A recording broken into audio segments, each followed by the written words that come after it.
हाँ बेटा वो आगे।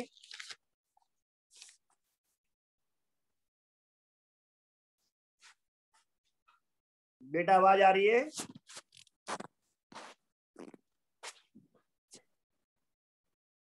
Hello sir. आ रही है ना बेटा आवाज?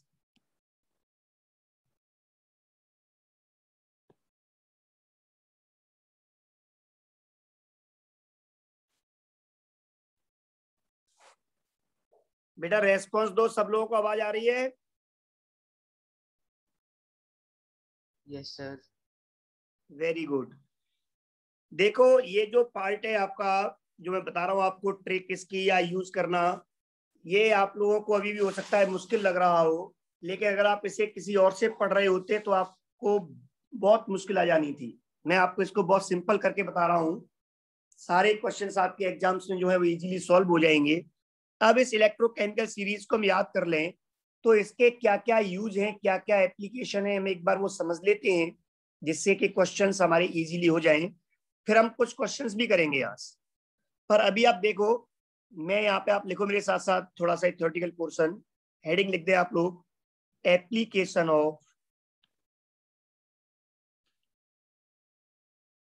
Of electrochemical series.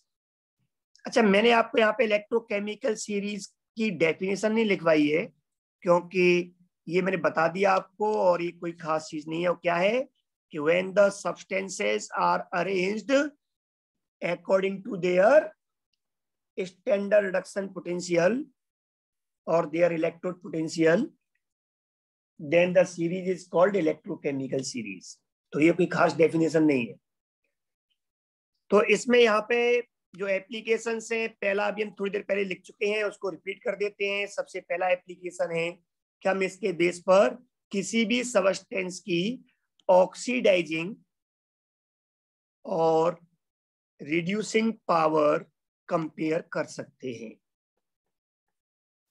और कैसे कर सकते हैं अभी मैंने आपको बता दिया, एक बार फिर लिख देता हूं मैं। और क्या बताया था मैंने इसमें? Oxidising power is proportional to, क्या बताया मैंने आपको बेटा? SRP। ये आपको स्पेशली याद करना है, बट SOP कहोगे तो आपको उल्टा बोलना पड़ेगा, is inversely proportional to SOP। And similarly reducing power, क्या बताया मैंने आपको? Inversely to SRP। आप SRP के फॉर्म में याद करें, क्योंकि आपको टेबल मैंने याद करवाई है वो SRP का ऑर्डर है। लेकिन अगर आपसे SOP के अकॉर्डिंग पूछ ले तो आप लोग कंफ्यूज ना हो, इसलिए मैं आपको लिखवा रहा हूं। इसका दूसरा एप्लीकेशन है, the second application is reactivity of metal. हम कंपेयर कर सकते हैं कि दो मेटल्स में कौन सी मेटल ज्यादा रिएक्टिव होगी। तो बेटा आपको पता है कि मेटल्स क्या होती हैं? मेटल्स जो इलेक्ट्रॉन रिलीज करती हैं। मेटल्स क्या करती हैं? इलेक्ट्रॉन रिलीज करती हैं। Is that clear?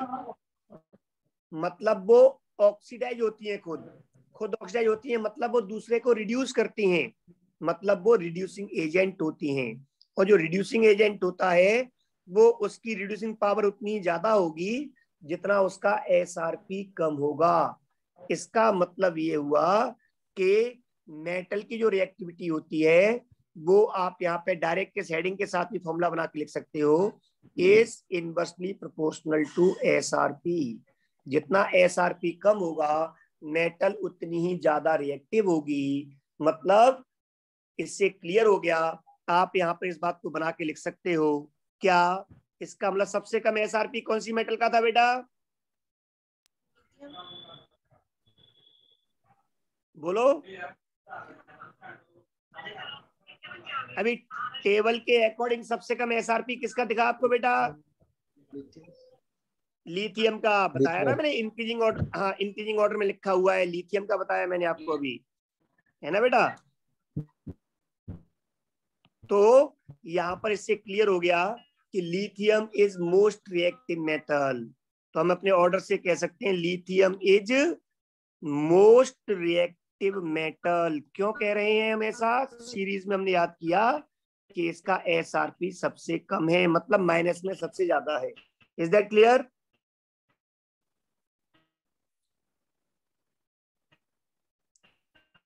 ऐसे ही मैं यहाँ पे इसका तीसरा लिख सकता हूं, इसका यूज इस सीरीज का अगर मुझे याद हो तो, reactivity of non metals. Reactivity of non metal, non metal कितनी ज्यादा रिएक्टिव होगी? तो मेरे बेटा और नॉन मेटल क्या करती हैं? इलेक्ट्रॉन एक्सेप्ट करती हैं, इलेक्ट्रोनेगेटिव होती हैं। इसका मतलब वो रिड्यूस होती हैं। रिड्यूस होंगी तो उसके लिए क्या होना चाहिए? उनके लिए SRP मैक्सिमम होना चाहिए। तो नॉन मेटल्स की रिएक्टिविटी SRP बढ़ने पर बढ़ती है। तो सबसे ज्यादा SRP किसका है बेटा अभी टेबल के अकॉर्डिंग? फ्लोरीन। फ्लोरीन का। इसका मतलब F2 जो है वो is most reactive non metal. Any problem बेटा?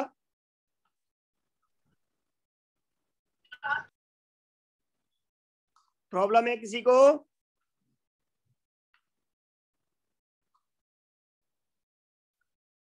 अब आप यहाँ पे ये भी कह सकते हो कि SRP जो है वो सबसे ज्यादा किसका होता है? फ्लोरीन का। इसका मतलब फ्लोरीन जो है वो क्या हो गई? F2 fluorine. F2 is strongest oxidant, ये सबसे स्ट्रॉन्ग ऑक्सीडाइजिंग एजेंट हो गया क्योंकि इसका SRP सबसे ज्यादा है। आप ऐसे ही लिथियम को कह सकते हो इसका SRP सबसे कम है, इसका मतलब ये सबसे ज्यादा पावर होगी इसके रिडक्शन की। इट मींस लिथियम क्या हो गया? Li is strongest reducing agent. Strongest reducing agent means reductant. Any problem?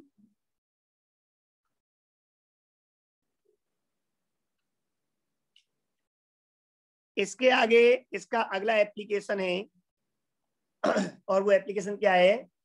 Displacement reaction in solution. और इसको समझना आपके लिए बहुत जरूरी है। Displacement reaction in solutions, that is aqueous solutions. ये डिस्प्लेसमेंट रिएक्शन होगी या नहीं होगी? तो इस चीज को मैं आपको अभी जो मैंने बता रहा था सीरीज में, वही बात आपके सामने बता रहा हूं बेटा। थोड़ा सा ध्यान देके चलें आप लोग इसको, कि दो सबस्टेंस आपस में डिस्प्लेसमेंट हम उसका क्लियर करेंगे। दो सबस्टेंस X और Y आपस में रिएक्शन करें, ऐसा करने के लिए अगर इस X जो है आपने कहा कि इसका SRP कम है, क्या है इसका? इसका लो SRP है, इसका ज्यादा SRP है। ओके बेटा?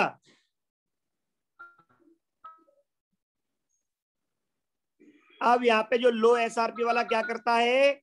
वो ऑक्सीडाइज होता है, मतलब वो इलेक्ट्रॉन इसको ज्यादा SRP वाले को इलेक्ट्रॉन ट्रांसफर करता है। इज दैट क्लियर बेटा?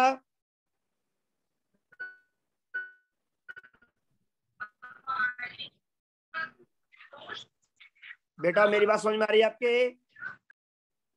Yes, sir. Yes, sir. Very good.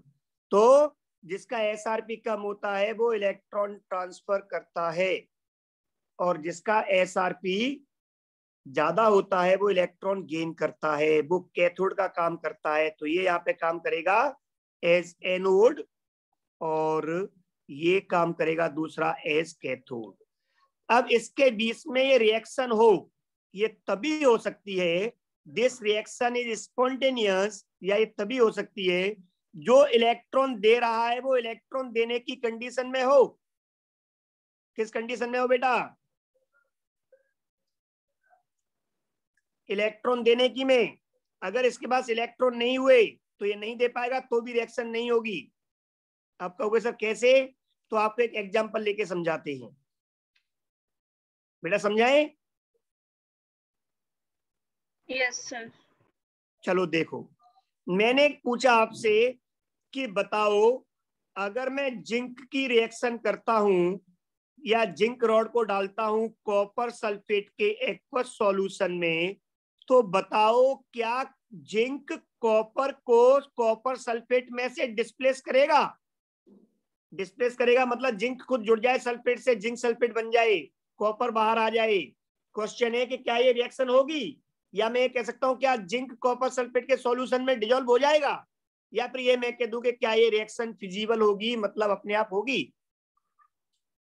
तो हम यहां पर इसको चेक कैसे करेंगे कि हमने सीरीज याद की थी, उस सीरीज के अकॉर्डिंग जिंक पहले आ रहा है, मैंने जो ऑर्डर याद किया उसके अकॉर्डिंग कॉपर बाद में आ रहा है। इट मीन जिंक का एसआरपी कम है। अगर इसका एसआरपी कम है इसका मतलब ये इलेक्ट्रॉन देगा, और कॉपर का एसआरपी ज्यादा है मतलब ये इलेक्ट्रॉन लेगा। यहाँ पर जिंक की ऑक्सीजन स्टेट 0 है और कॉपर की ऑक्सीडेशन स्टेट +2 है। इसका मतलब ये हुआ कि अगर जिंक इस कॉपर को अपने इलेक्ट्रॉन दे दे, 2 इलेक्ट्रॉन्स, तो जिंक है वो Zn2+ में कन्वर्ट हो जाएगा एक्वस सॉल्यूशन में।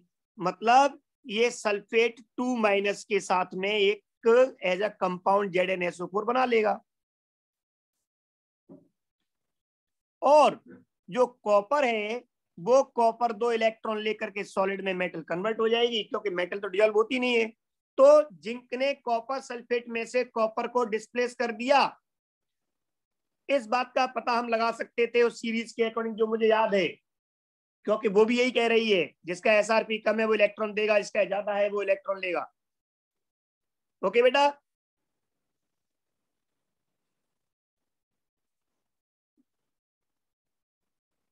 चलो अब मुझे बताओ, एक और एग्जांपल लिखता हूं मैं। अगर मैं जिंक सल्फेट में बेटा कॉपर की रॉड डाल दूं, जिंक सल्फेट के एक्वस सॉल्यूशन में कॉपर की रॉड डालूं, तो क्या ये रिएक्शन होगी? No sir. No sir. क्यों नहीं होगी? वो इसलिए नहीं होगी क्योंकि यहाँ पे जो Zn है वो Zn+2 में है। Zn को सीरीज के अकॉर्डिंग इलेक्ट्रॉन देने चाहिए थे। सीरीज के अकॉर्डिंग जिंक पहले आ रहा है, कॉपर बाद में आ रहा है, तो जिंक को इलेक्ट्रॉन देने चाहिए थे, बट ये तो इलेक्ट्रॉन ऑलरेडी ऑलरेडी दे चुका है, इसके पास और इलेक्ट्रॉन देने के लिए नहीं है। और कॉपर जो है उसको इलेक्ट्रॉन लेने चाहिए थे, बट मेटल्स तो इलेक्ट्रॉन लेती नहीं है। इसकी ऑक्सीजन स्टेट 0 है, इसकी +2 है ऑलरेडी। तो अब मेरी बात समझ में आ गई आपके कि सीरीज के अकॉर्डिंग यहाँ पर जिंक को इलेक्ट्रॉन देने चाहिए थे, बट उसके पास इलेक्ट्रॉन नहीं है। इलेक्ट्रॉन नहीं है मतलब क्या हो गया? इसको हम दूसरी लैंग्वेज में कैसे लिख सकते हैं, जो आपको मैं समझा रहा था अभी तक, वही लैंग्वेज रिपीट करता हूं जिससे आपको मेरी लैंग्वेज समझ में आ जाए कि यहाँ पर जिंक ऑक्सीडाइज्ड स्टेट में है, ऑलरेडी ऑक्सीडाइज्ड है, और जिसको इलेक्ट्रॉन देने चाहिए जो एज ए एनोड काम कर रहा है उसको कैसे होना चाहिए था? उसको रिड्यूस्ड स्टेट में होना चाहिए था। अब मेरी लैंग्वेज समझ में आ गई बेटा? Yes sir. Very good. Reduced state means जो इलेक्ट्रॉन दे के ऑक्सीडाइज हो सके, पहले से रिड्यूस्ड हो बाद में ऑक्सीडाइज हो सके। अगर पहले से ऑक्सीडाइज्ड है तो फिर आगे रिएक्शन नहीं होगी। इसी तरह से जो कैथोड है वो ऑलरेडी ऑक्सीडाइज्ड स्टेट में अगर हुआ तो वो इलेक्ट्रॉन लेके रिड्यूस्ड स्टेट में आ जाएगा, रिएक्शन हो जाएगी, तो ये रिएक्शन फिजिबल होगी। लेकिन अगर जो इलेक्ट्रॉन लेना चाह रहा है अकॉर्डिंग टू सीरीज ऑर्डर के अकॉर्डिंग, बट वो इलेक्ट्रॉन लेने की कंडीशन में नहीं है, क्योंकि वो ऑलरेडी रिड्यूस्ड स्टेट में है। मेटल्स की रिड्यूस्ड स्टेट 0 ही ली जाती है, क्योंकि मेटल इलेक्ट्रॉन लेके नेगेटिव आयन नहीं बनाती। तो अगर वो जो इलेक्ट्रॉन लेने वाला है वो किसमें हो? ऑक्सीडाइज स्टेट में, देने वाला रिड्यूस्ड स्टेट में, तो रिएक्शन होगी। जैसे आपके सामने एग्जांपल है, अगर मैंने इलेक्ट्रॉन जो देना चाह रहा है सीरीज ऑर्डर के अकॉर्डिंग वो ऑक्सीडाइज स्टेट में है, लेने वाला रिड्यूस्ड स्टेट में, तो इनके बीच में रिएक्शन नहीं होगी। इज दैट क्लियर बेटा?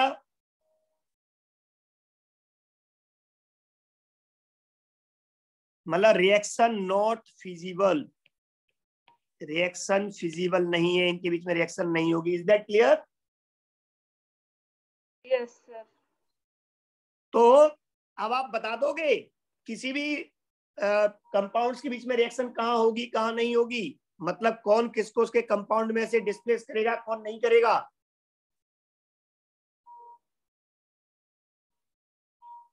बेटा बता दोगे ना? Yes, sir. चलो मैं आगे एक क्वेश्चन आपसे पूछता हूं, इसको इरेज कर दूं? Yes, sir. Very good. चलो आपके सामने क्वेश्चन है, दो क्वेश्चन है, मुझे बताना आप लोग।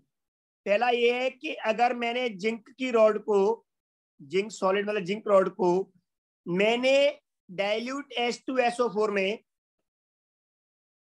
डिप किया, डाइल्यूट इसलिए क्या बोला, एक्वस सॉल्यूशन है,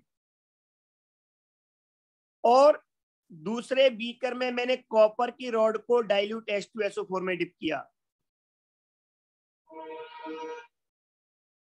बताओ बेटा इन दोनों में कौन सी रिएक्शन होगी?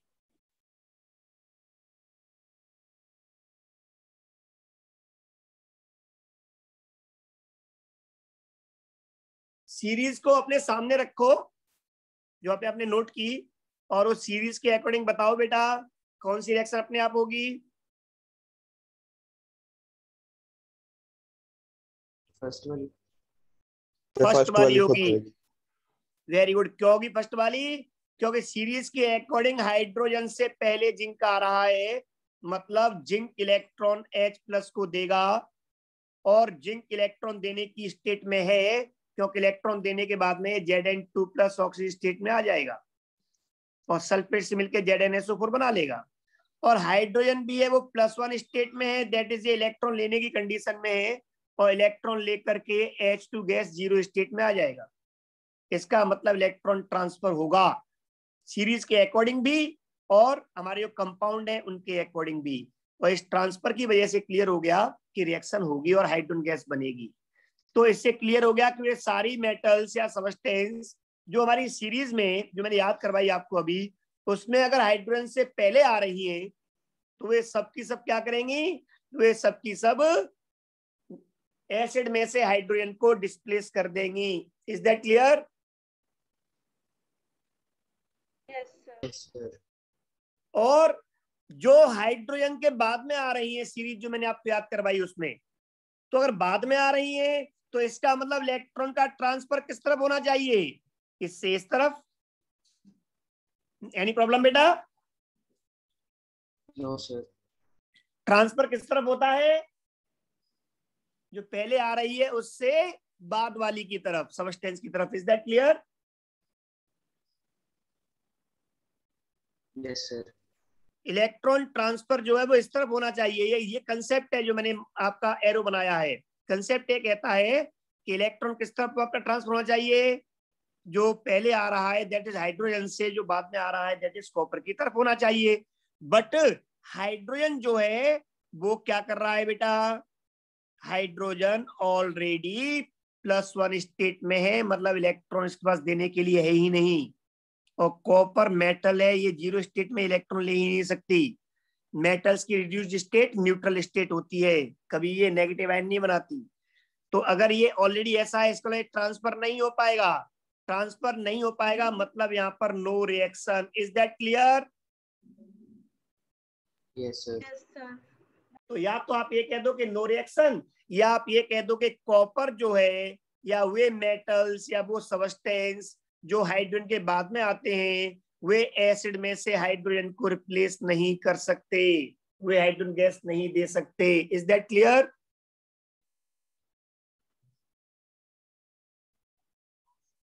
बेटा क्लियर है? Yes, sir. Yes sir. इसका मतलब सिंपल सा है कि रिश्ता वही सोच नहीं। कैसे ही बोल दो, या तो ये बोल दो कॉपर हाइड्रोजन को डिस्प्लेस नहीं कर सकता एसिड में से, या वो सारी मेटल जो हाइड्रोजन के बाद में आ रही है वो रिप्लेस नहीं कर सकती, उससे ऊपर वाली कर सकती है। बट ध्यान रहे ये बात भी आप लोग 100% तब तक क्लियर नहीं बोलोगे जब तक कि इलेक्ट्रॉन देने वाला इलेक्ट्रॉन देने की कंडीशन में ना हो। अब मैं इसके आगे एक और रिएक्शन लिख रहा हूं, आप ध्यान देना।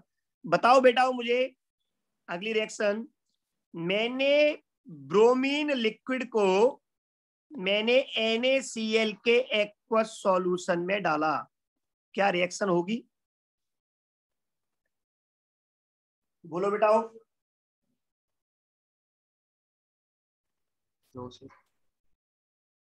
इनके बीच में रिएक्शन नहीं होगी, क्योंकि मैंने जो आपको ऑर्डर लिखवाया उस ऑर्डर के अकॉर्डिंग वो किस तरफ आता है बेटा? ब्रोमीन और क्लोरीन ऑर्डर में किस तरफ आता है? कौन पहले आता है? ऑर्डर में ब्रोमीन पहले आता है। कौन पहले आता है बेटा? अभी आपको लिखवाया मैंने, ब्रोमीन पहले आता है ऑर्डर में। अगर ब्रोमीन पहले आता है तो इसका मतलब ब्रोमीन से क्लोरीन की तरफ इलेक्ट्रॉन का ट्रांसफर होना चाहिए, ये मेरा कंसेप्ट कहता है। लेकिन प्रॉब्लम ये है कि जो क्लोरीन है वो ऑलरेडी -1 स्टेट में ऑलरेडी इलेक्ट्रॉन लिए हुए है, उस पर जगह ही नहीं इलेक्ट्रॉन लेने के लिए, वो इलेक्ट्रॉन ले ही नहीं पाएगी। या ये कह दो कि जो नॉन मेटल्स होती है मोस्टली इलेक्ट्रॉन देती हैं, वो सॉरी लेती हैं, तो ब्रोमीन भी इलेक्ट्रॉन नहीं देना चाहेगा और इसके पास भी इलेक्ट्रॉन लेने के लिए जगह है नहीं। इसका मतलब इलेक्ट्रॉन ट्रांसफर कंसेप्ट के अकॉर्डिंग होना चाहिए, वो नहीं हो रहा है, इट मींस नो रिएक्शन। लेकिन अगर मैं आपसे कहता बेटा कि मैंने क्लोरीन गैस पास की,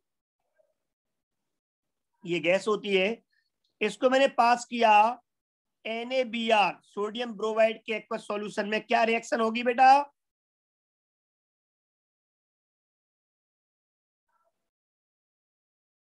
तो अब रिएक्शन होगी, क्योंकि मैंने जो ऑर्डर आपको याद करवाया उस ऑर्डर के अकॉर्डिंग ब्रोमीन पहले आ रहा है और क्लोरीन बाद में आ रहा है। इट मींस ब्रोमीन से क्लोरीन की तरफ इलेक्ट्रॉन ट्रांसफर होने चाहिए कंसेप्ट के अकॉर्डिंग, सीरीज के ऑर्डर के अकॉर्डिंग। अब होने तो चाहिए, बट क्या हो सकते हैं कि यस, क्योंकि ब्रोमीन -1 स्टेट में है, ये इलेक्ट्रॉन अपना जो फालतू एक है जिसकी वजह से चार्ज नेगेटिव है उसको दे करके ये Br2 में चेंज हो जाएगा, जीरो ऑक्सीडेशन स्टेट में आ जाएगा। और क्लोरीन जो जो जीरो ऑक्सीजन स्टेट में है, ये उस इलेक्ट्रॉन को लेकर के Cl- में आ जाएगा, मतलब रिड्यूस हो जाएगा। Na तो एज इट इज पड़ा हुआ है उसके अंदर, तो ये NaCl, तो ये एक्वस हो जाएगा और ब्रोमीन बाहर आ जाएगा। इज दैट क्लियर बेटा? Yes sir. Yes, sir.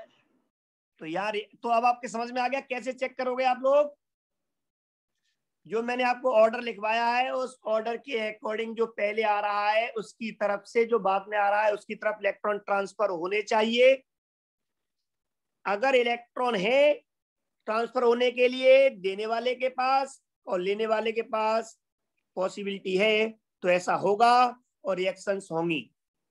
और अगर जो पहले आ रहा है उस पर इलेक्ट्रॉन देने के लिए नहीं है, या जो बाद में आ रहा है उस पर इलेक्ट्रॉन लेने की पॉसिबिलिटी नहीं है, या दोनों ही बातें नहीं है, या कोई एक भी बात नहीं है, तो उसके बीच में रिएक्शन नहीं होगी। Is that clear? Yes, sir. तो आप हर रिएक्शन में ये पता लगा सकते हो, जो मैंने ऑर्डर में आपको लिखवाए हैं उन कंपाउंड्स की, उन सबस्टेंस की रिएक्शन के लिए पता लगा सकते हो कि उनमें कोई भी दो ले लो आप, उनके बीच में रिएक्शन होगी या नहीं होगी। होगी मतलब उनके बीच अगर आप सेल बना देते हो तो करंट फ्लो होगी। अगर रिएक्शन नहीं हो रही है, इट मींस उनसे अगर आप सेल बना दोगे तो कोई करंट फ्लो नहीं होगी, वो सेल की तरह काम नहीं करेगा। Is that clear?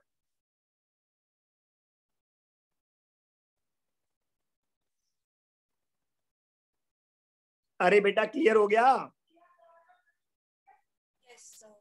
Yes sir. तो इस इलेक्ट्रोकेमिकल सीरीज का लास्ट एप्लीकेशन, इसको इरेज कर दूं?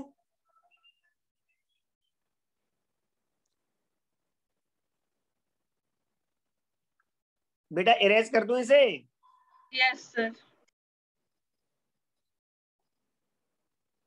तो लास्ट एप्लीकेशन लिखो, number 5, to calculate E cell, मतलब स्टैंडर्ड EMF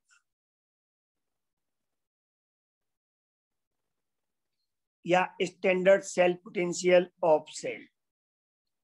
किसी भी सेल का हम स्टैंडर्ड कैलकुलेट कर सकते हैं? यस डेफिनेटली, क्योंकि हमें पता है फॉर्मूला क्या होता है, E0 of cell is equal to E standard of right electrode minus E standard of left electrode, मतलब कैथोड माइनस एनोड।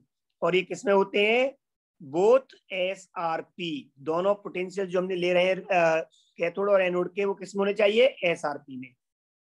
तो अगर मुझे वैल्यू दी हुई होगी क्वेश्चन में, तो मुझे सिर्फ ये पता लगाना पड़ेगा कौन एनोड है कौन कैथोड है, मतलब कौन राइट इलेक्ट्रोड होगा कौन लेफ्ट होगा, और ये मुझे ऑर्डर से मालूम चल जाएगा, वैल्यू क्वेश्चन में दी हुई होगी, बस मुझे दोनों वैल्यूज पुट करनी है और आंसर बता देना है।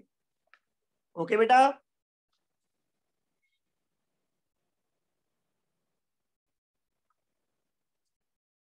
अरे भाई क्लियर हो गया?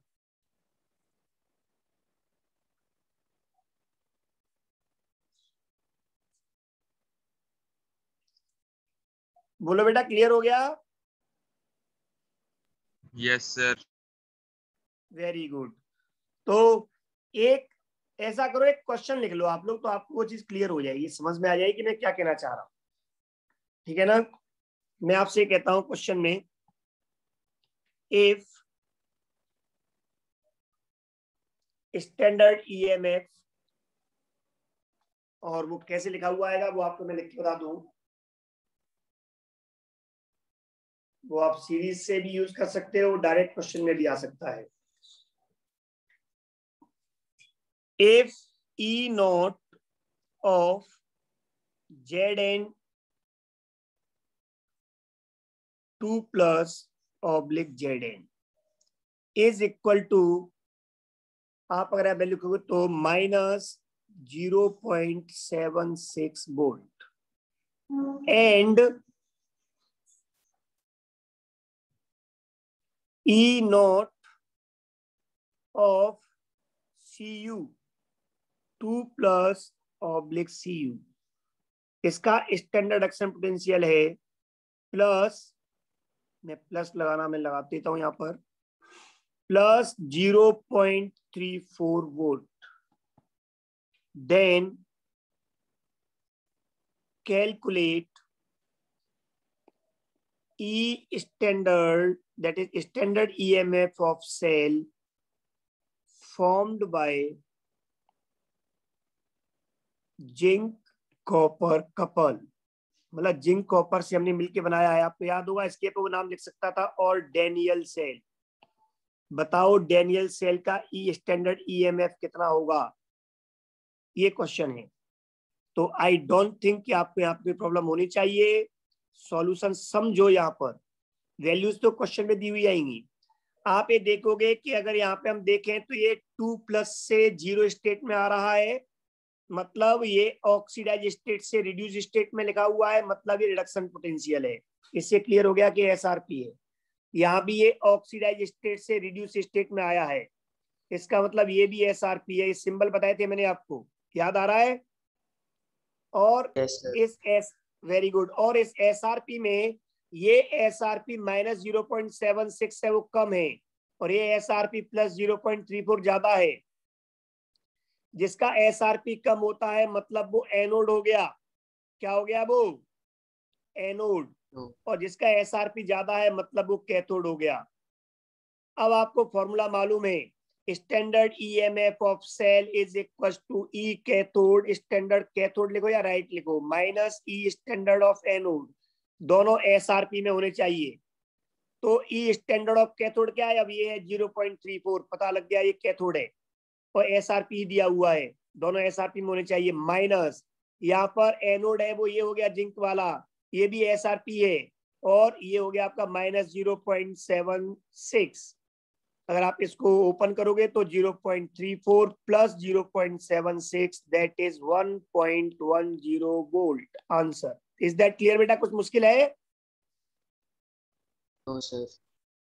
तो क्वेश्चन समझ में आ गया। अगर आपको सीरीज याद है या आपको वैल्यूज दी हुई हैं, सीरीज याद है तो भी क्वेश्चन आपसे पूछ सकता है कौन किसको डिस्प्लेस करेगा, रिएक्शन होगी या नहीं होगी, तब आपको उस ऑर्डर के अकॉर्डिंग पता लग जाएगा कि जो पहले आ रहा है वो एनोड, जो बाद में आ रहा है वो कैथोड। और अगर आपको वैल्यूज ही दी हुई है तो बल्ले बल्ले, जिसकी वैल्यू कम होगी एसआरपी की वो एनोड, और जिसकी वैल्यू एसआरपी की ज्यादा होगी वो कैथोड। इज दैट क्लियर बेटा? Yes sir. Very good. तो इलेक्ट्रोकेमिकल सीरीज को याद करने की ट्रिक, उसके एप्लीकेशंस, उसके यूजेस मैंने आज आपको सारे बता दिए। और अब इसके बाद मैं आपको एक होमवर्क दे रहा हूं।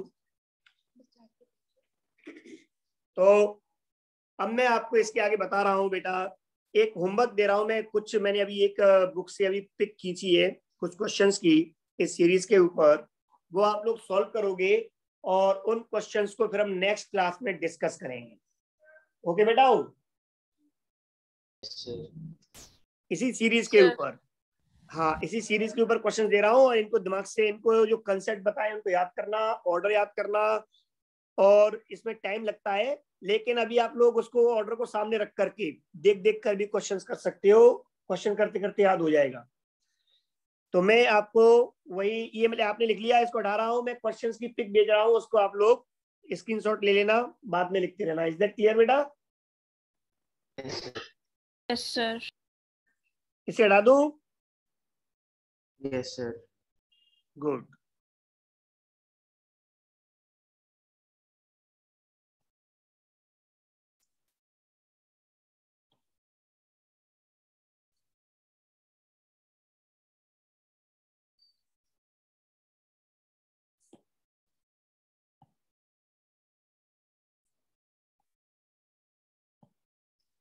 देखो आपके स्क्रीन पे क्वेश्चंस आ गए बेटा।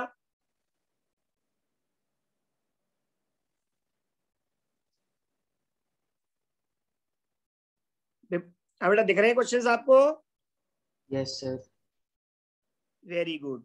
तो इन क्वेश्चंस में आपको क्वेश्चन नंबर 32 से 32, 33, 34, 35, इसके आगे इधर है 38, 39, 40, 41, 42, ये वो सिलेक्टेड क्वेश्चंस हैं जो इलेक्ट्रोकेमिकल सीरीज के कंसेप्ट जो समझाए उनके बेसिस पर है।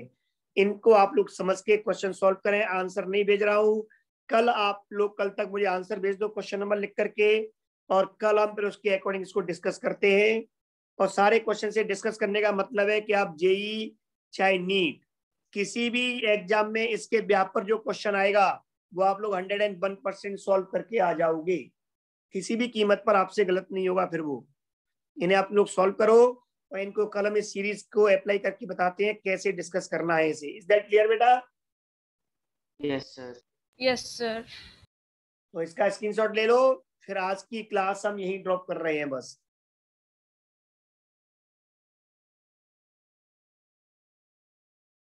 ओके बेटा, बाय बाय, टेक केयर। मैं इसके वीडियोस भी आपको भेज दूंगा मेरे अपने ये उस पर चैनल पे, तो आप वहां जाकर के इनको देख लेना अगर किसी को समझ में नहीं आए तो। ओके बेटा, सर। Very good. तो ये आपका होमवर्क है, इसे आप नोट करें। और यहाँ पे मैं लिख देता हूँ, it is discussed in next class. ये सारे क्वेश्चंस हम नेक्स्ट क्लास में डिस्कस करेंगे। Will be discussed in next class. अगली क्लास में हम ये क्वेश्चन डिस्कस करेंगे। Now it is your homework. Okay बेटा,